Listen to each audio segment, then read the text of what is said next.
Bu haftaki konumuz kirpik liftingi. Yine konuyu uzmanına bırakıyorum. Ayşenur Hanım, kirpik liftingi nedir? Kirpik liftingi, doğal kirpiğin yapısını bozmadan kirpiğin daha kıvrımlı, hacimli gösteren bir uygulamadır. Bu uygulama ile kirpiğin dibine keratin aktarılır. Böylelikle kirpik daha uzun ve sağlıklı görünür. Kirpik lifting uygulamasının diğer kirpik uygulamalarından farkı nedir? Kirpik liftingi, takma kirpik ve ipek kirpik uygulamalarına göre daha doğal bir yöntemdir. Şöyle ki kişinin kendi kirpiğinde bir uygulama yaparız. Bununla beraber kişinin kendi kirpiğini kıvırırız. Kirpik lifting uygulamasının kalıcılığı ne kadardır? Kirpik lifting uygulaması 1-1,5 ay kalıcı bir işlemdir. Ancak bir ay sonra işlem tekrarı yapıldığında 3 ay daha kalıcılık süresini uzatabiliyoruz. Liftingin kalıcılığı için kişinin yaşam koşulları ve cilt tipi de önemlidir. Kimler lifting yaptırmalı? Daha doğrusu lifting yaptırmaktaki gaye ve amaç nedir? Kirpiklerinden memnun olmayan, kirpikleri çok düz olan, rimel sürmekte bile zorlanan, hani düzlükten dolayı, kirpiklerin daha kıvrımlı ve hacimli görünmesi için yaptığımız bir uygulamadır. Yani günlük hayatında daha doğal bir görüntü, maskara sürmeden de hayatına devam edebileceği bir kirpik oluşturuyoruz. Kadınlarımız güzelliklerine güzellik katmak, fark yaratmak için kirpik lifting uygulamasını tercih edebilir. Doğru mudur? Tabii ki, yani bir ipek kirpik gibi hani protez bir kirpik takılmıyor.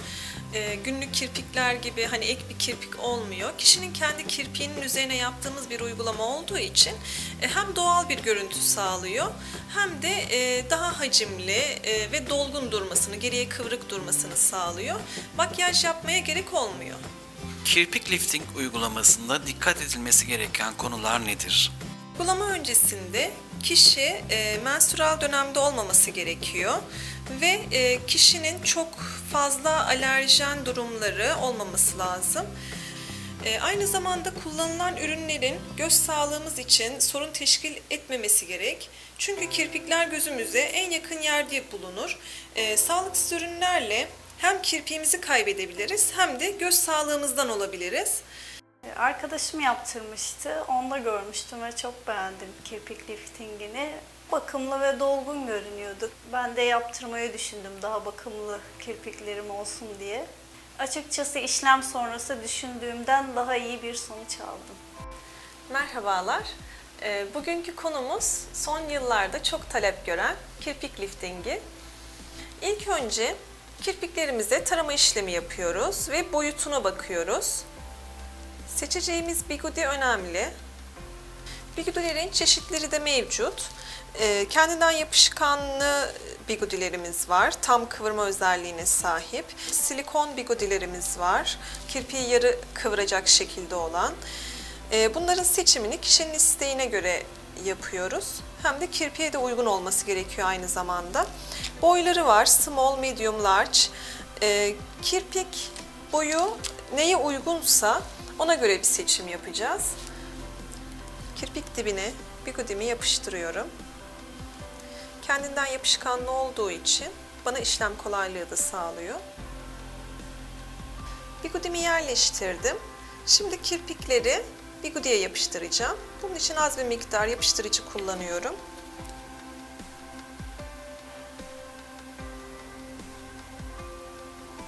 Kirpik yapıştırma işlemim ne kadar iyi olursa kirpik bu kadar güzel çıkacak işlem sonrasında. O yüzden aslında en önemli adım kirpik yapıştırma işlemi.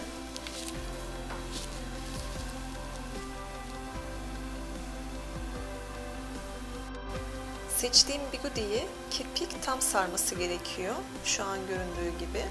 Eğer bigudiyi büyük seçersek, kirpik yarıda kalırsa yapıştırırken o zaman işlemimiz olmuyor. Yani güzel durmuyor. Zaten kıvrılmıyor. Bigudiyi küçük seçersek, kirpik dışarıda kalırsa bu sefer çok aşırı bir kıvrıklık oluyor ve kişi bundan rahatsızlık duyuyor. O yüzden bigudi seçimimiz çok önemli.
Lifting öncesinde ilk önce perma işlemi yapıyoruz. Permada 2 aşamadan oluşan bir işlem. Birinci ve ikinci ilacı var. Şu anda perma birinci ilacını sürüyorum. Üründen ürüne göre farklılık gösterebiliyor ilaçlar. Bazıları jel tipinde olabiliyor, bazıları bu şekilde tüplerde olabiliyor. Sürerken dikkat ediyorum, göz içine gelmemesi gerekiyor. Kirpiğin kalınlığına ve inceliğine göre bekleme sürelerim değişecek. Ve kullandığım ürün de aslında önemli, bekleme süreleri farklı olabiliyor. Kirpik kalın bir kirpik olduğu için, yani kalın telli bir kirpik olduğu için ilk ilacımı 20 dakika bekleteceğim. Birinci ilacımı sürdüm. Streçle kapatıyorum. Hava ile temas etmezse ürün daha iyi kirpiğe yediriliyor. Perma birinci ilacımı sildim. Şu anda perma ikinci ilacımı sürüyorum. İkinci ilacımı sürdüm. Streçle kapatacağım. Kalın kirpik olduğu için bekleme sürem 30 dakika.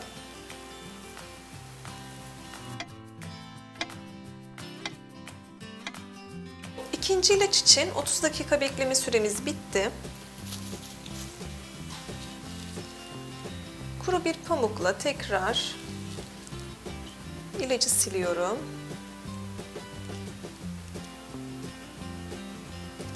Bundan sonraki işlemimiz lifting.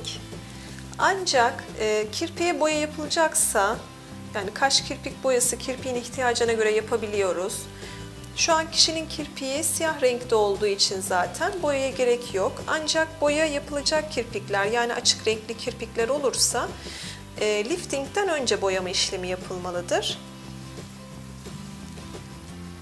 Lifting keratin bazlı olduğu için, yani yağ bazında olduğu için liftingden sonra boya yapılırsa eğer boya tutmuyor.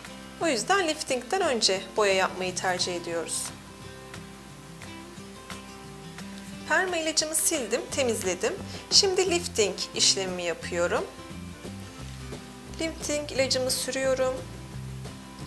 Yağ bazlı bir ilaç.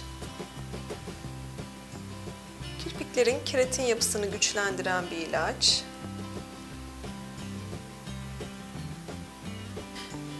15-20 dakika bekletebilirim lifting ilacını. Ondan sonra kurulayacağız.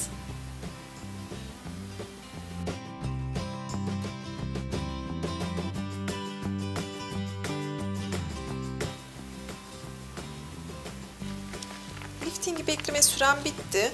Şimdi çıkartıcı solüsyonla beraber yapıştırıcıyı ve bigudiyi çıkartacağım.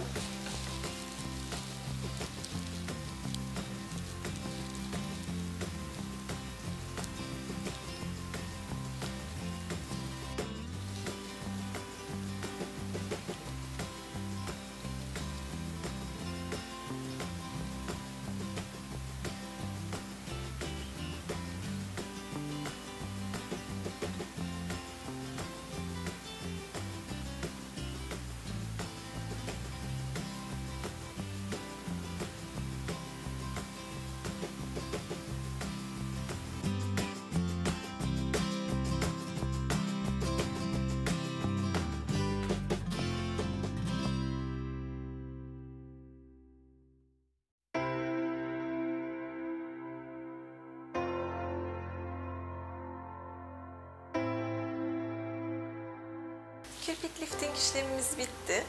Önce bir kirpiğe perma işlemi yaptık, kirpiği kıvırma işlemi. Daha sonrasında lifting ilacı ile beraber hem kirpiğin bakımını yapmış olduk, hem de kendi olan kirpiğine bir kat daha güzellik katmış olduk. Değerli arkadaşlar, kirpik lifting uygulamasında benim de gözlemlediğim ve çekim boyunca aldığım sonuçlar gerçekten de bu işlemi profesyonel insanların yapması gerektiği. Bugünlere yapışan kirpikler işlem sonrası çıkartma aşamasında o kadar hassas bir işlem gerektiriyor ki çünkü en küçük bir hatada kirpikler tamamen çıkabilir ki bana göre bu aynı zamanda doğru ürün kullanımı, yani kozmetik ürünüyle de alakalı bir durum. Çünkü iyi bir ürün kullanılmalı ki işlem aşamalarında doğru sonuçları versin veya sıkıntı yaşatmasın müşteriye ve çalışana. Bizlere güzellik sektörüyle ilgili sormak istediğiniz, öğrenmek istediğiniz, merak ettiğiniz ne varsa yazabilirsiniz. Bir sonraki güzellikle ilgili video çekimimizde görüşmek üzere.